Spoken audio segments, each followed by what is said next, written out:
What if the real reason you can't sleep, feel exhausted in the morning, crave sugar at night, and struggle with anxiety isn't stress, aging, or hormones, but the light in your own home?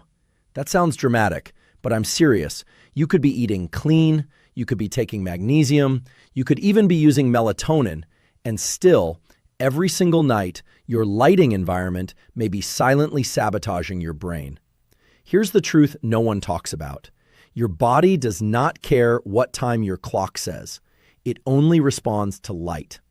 For hundreds of thousands of years, humans lived under one rule: extremely bright days, completely dark nights. That rhythm programmed your hormones, your metabolism, your mood, even your immune system. Now, we wake up in dim rooms, spend all day indoors under weak artificial light, then blast our eyes with bright LEDs after sunset. And your brain thinks you're living on another planet. In this video, I'm going to show you how modern lighting is disrupting your circadian biology and the simple environmental shifts that can reset your sleep, energy, and metabolism faster than any supplement ever could. Most people think sleep problems are about stress, or caffeine, or scrolling on their phone, or just getting older. So what do? They take melatonin. They buy blackout curtains. They try meditation apps. Some even get prescription sleeping pills. And sometimes those things help, temporarily. But here's the problem. Almost all of that advice focuses on the symptom, not the system. The real issue isn't that you can't sleep. The real issue is that your internal clock is confused. Modern life has quietly broken the most powerful biological signal your body depends on: light contrast. For hundreds of thousands of years, humans experienced extremely bright days, often 50,000 to 100,000 lux outdoors, and extremely dark nights, close to 0 lux once the sun set. Today, most people spend their entire day indoors under 200 to 500 lux. That's not bright. That's biological twilight. Then at night, instead of darkness, we sit under bright LEDs, TVs, kitchen lights, bathroom lights, often blasting 300 to 800 lux directly into our eyes after sunset. So during the day, your brain thinks it's cloudy dusk. At night, your brain thinks the sun came back up. And this is where medicine often gets it wrong. We talk about blue light as if that's the only villain. So people buy blue light blocking glasses and feel safe. But the real problem isn't just wavelength, it's intensity and timing. Even warm light at high intensity at 10 p.m. can suppress melatonin.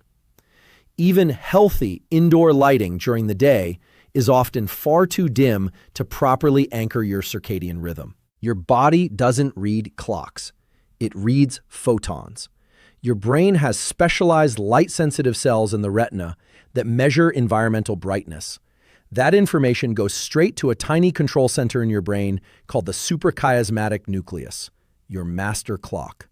If daytime light isn't bright enough, the clock doesn't get a strong day signal.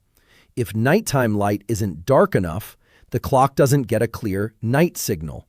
The result? Blunted cortisol in the morning, delayed melatonin at night, poor sleep onset, nighttime cravings, mood instability, insulin resistance over time. This isn't just about sleep, it's about metabolic signaling.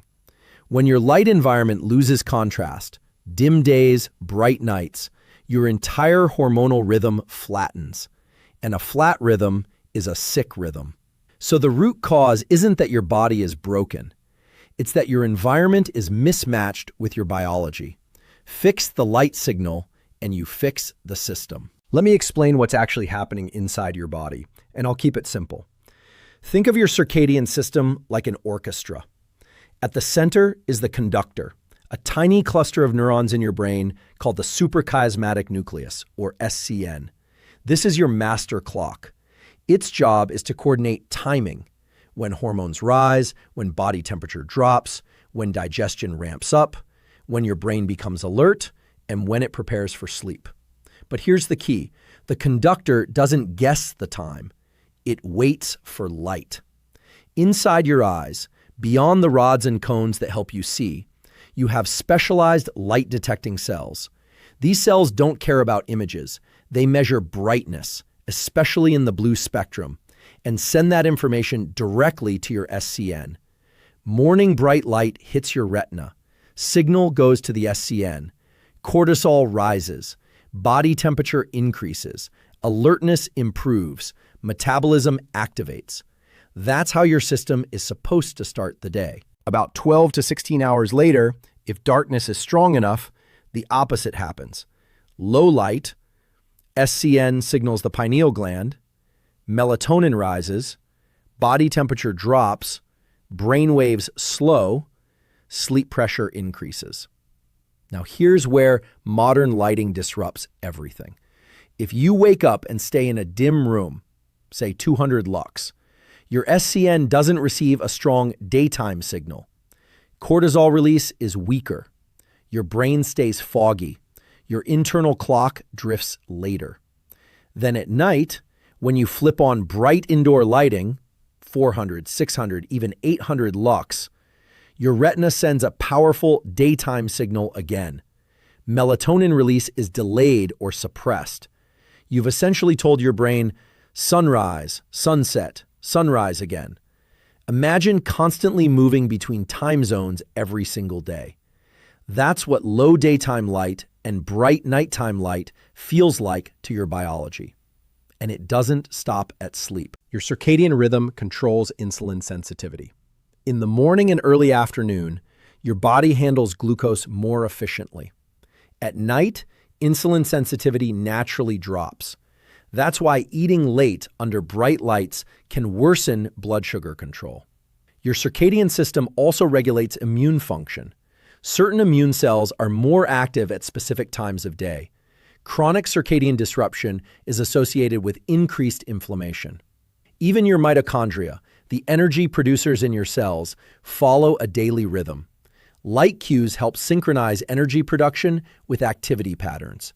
When the light signal is weak or mistimed, cellular energy efficiency drops. This is why people with poor light hygiene often report morning fatigue, afternoon crashes, late night second wind, sugar cravings, mood swings, poor recovery. It's not random, it's rhythm failure. And here's something most people don't realize. You can't fully fix this with supplements. Melatonin pills don't recreate darkness. Caffeine doesn't replace sunlight. Blue light glasses don't simulate a bright morning. Your circadian system is environmental. It depends on contrast, bright days, dark nights. When that contrast disappears, your hormonal waveform flattens. Cortisol doesn't peak sharply in the morning. Melatonin doesn't rise decisively at night. You don't just feel tired, you feel misaligned. And when biology is misaligned long enough, symptoms accumulate, not because your body is weak, but because its timing system is off. The good news? Timing can be restored. Now let's make this practical. You don't need expensive gadgets. You don't need complicated biohacks. You need to restore light contrast. Here's exactly how to do it. Number 1, get real bright light within 30 minutes of waking up. This is non-negotiable. Step outside. Even on a cloudy day, outdoor light can reach 10,000 lux or more, far stronger than indoor lighting. Spend at least 10 to 20 minutes outside. If it's sunny, even 5 to 10 minutes can be powerful. This anchors your cortisol peak, improves alertness, and sets a timer for melatonin release later that night. Indoor light is almost never enough. A bright room feels bright, but biologically, it's dim. Number 2, increase daytime light exposure. If you work indoors, sit near windows. Take short outdoor breaks. Eat lunch outside if possible. Your brain needs to experience true daytime brightness. Think of it as charging your circadian battery. Dim days lead to delayed nights. Number 3, dim your environment after sunset. 2 to 3 hours before bed, lower overhead lights. Turn off unnecessary lighting. Use lamps instead of ceiling LEDs. Your goal isn't total darkness. It's a clear signal that daytime is over. Number 4, reduce nighttime lux, not just blue light. This is where people get confused. Warm light is better than cool white light, but intensity still matters. Even warm lighting can suppress melatonin if it's too bright. Keep nighttime lighting low and indirect. Avoid flooding your entire room with brightness. Number 5, create true darkness in the bedroom. At sleep time, aim for near zero lux. Use blackout curtains if needed, cover LED indicators, remove glowing electronics. Your brain detects even small amounts of light through closed eyelids. Number 6, align meals with light. Try to eat most of your calories earlier in the day when insulin sensitivity is higher. Avoid large late-night meals under bright lights. Light and food together at night amplify circadian disruption. Number 7, be consistent. Your circadian system thrives on regularity. Wake up at roughly the same time daily. Seek morning light daily. Dim lights nightly. Rhythm builds stability. These changes may sound simple, but they are powerful because they address the root cause, signal timing. Within days, many people notice clearer mornings. Within a week or two, sleep onset improves. Over time, energy stabilizes and cravings decrease. You're not fighting your body. You're giving it the environmental instructions it evolved to follow. Now here's the connection most people miss. Light doesn't just affect sleep. It directly influences your blood sugar, weight gain, and long-term metabolic health. If your circadian rhythm is off, your insulin rhythm is off, and that changes everything. And if you haven't watched my video about how late-night habits destroy your metabolism, I've placed that video right here. Check it out.